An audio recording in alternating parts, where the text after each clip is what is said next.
I think one of the reasons we wound up in this position, we meaning the United States, but also Europe, is there's a habit of speech which reflects a habit of mind, which is an unwillingness to engage with ideas and instead resort immediately to attacking the other person on the basis of motive.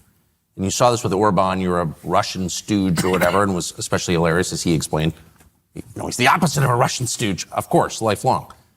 His country was occupied by the Russians. But you do see it also in the United States, and it makes it kind of impossible to have a rational conversation about any. I know you've been the butt of this too, not whining about it, but it's like, is there even a culture in our foreign policy establishment of having rational conversations to the point where we can solve problems like this?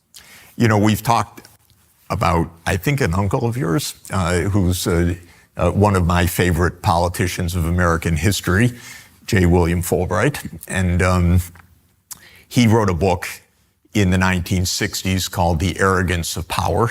And I was a kid then, and I read that book like it was the coolest thing imaginable. This was the chairman of the U.S. Foreign Relations Committee saying, we're too arrogant to think clearly. That was amazing. He was an amazing person.